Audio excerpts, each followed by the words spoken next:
On the night of May 10, 1857, the British garrison town of Meerut descended into chaos. 85 imprisoned Indian soldiers broke out of their cells. They killed their British officers, set local buildings on fire, and began a relentless march toward the capital of Delhi. Within days, the East India Company, the wealthiest, most heavily armed corporation on earth, was caught off guard. An imperial operation that took over a century to build across the subcontinent seemed to be evaporating in a matter of hours. Looking at this map of mid-19th century India, you can see how quickly the violence spread. The rebellion rapidly infected massive northern and central territories across Awadh, Bengal, and Rajputana, turning a localized military mutiny into a continental crisis. But here is the historical puzzle. In 1857, India was not a single unified nation. It was a massive patchwork of distinct kingdoms, languages, and cultures. The uprising functioned as a volatile, fragile coalition of groups fighting for private grievances, rather than a coordinated war of national independence. The tensions started at the very top of society. Governor-General Lord Dalhousie strictly enforced a legal mechanism called the Doctrine of Lapse.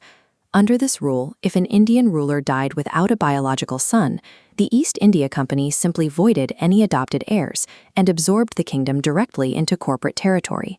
This maneuver erased the legal standing of powerful local elites. Leaders like Rani Lakshmibai were barred from placing their adopted sons on the throne. The British created a class of furious, deposed royalty who were desperate to reclaim their ancestral rights. Further down the social ladder, the peasantry was breaking under distinct economic pressures. The company enforced rigid, punishing land taxes.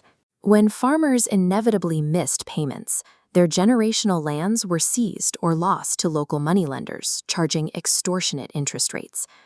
At the exact same time, the British Industrial Revolution was flooding Indian markets with cheap, machine-made fabrics. This direct competition systematically destroyed the local weaving economy, bankrupting generations of highly skilled traditional artisans. The East India Company's aggressive expansion had accidentally done the impossible.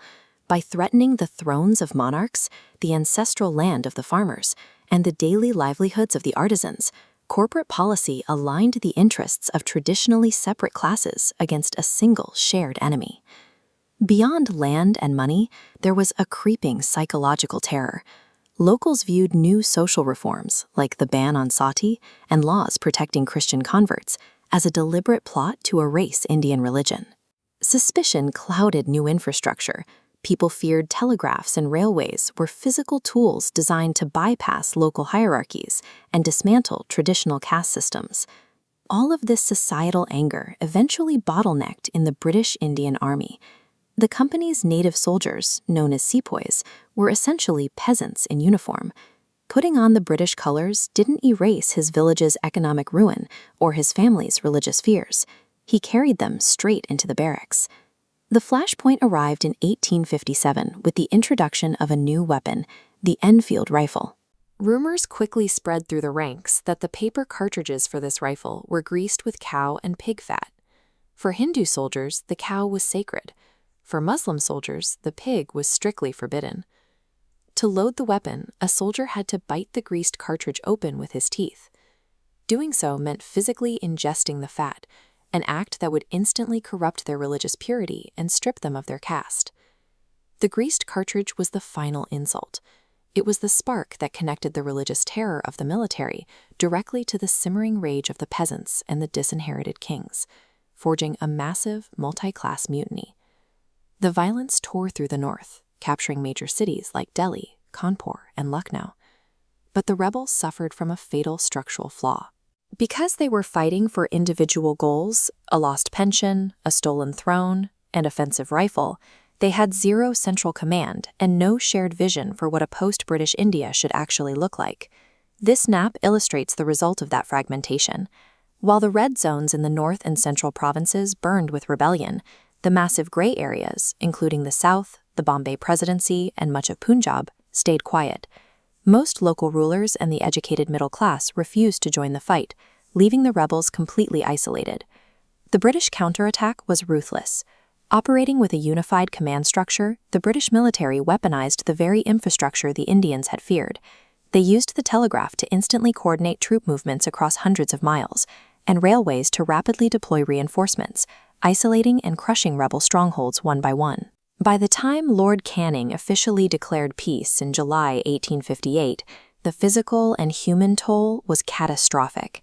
Entire urban centers had been subjected to heavy artillery bombardments and brutal pacification campaigns. The diversity of grievances is what made the initial explosions so massive, but it was also the exact reason the rebellion collapsed. A fragmented coalition of disconnected interests simply could not hold its ground against a highly organized, singular imperial machine. The political fallout in London was immediate. The British Parliament passed the Government of India Act of 1858, liquidating the East India Company. After a century of absolute dominance, corporate rule over the subcontinent was permanently dissolved. Control of the territory was transferred to the British Crown. Queen Victoria issued a proclamation guaranteeing that the government would no longer interfere in Indian religious beliefs, and she formally abandoned the doctrine of lapse, allowing royal families to legally adopt heirs once again. To prevent another uprising, the military was restructured. The ratio of European to Indian soldiers was increased, and the British took exclusive control over all artillery units and armories across the country. The Revolt of 1857 failed to win independence, and it was driven by private grievances rather than national identity, but it successfully shattered the myth of British invulnerability.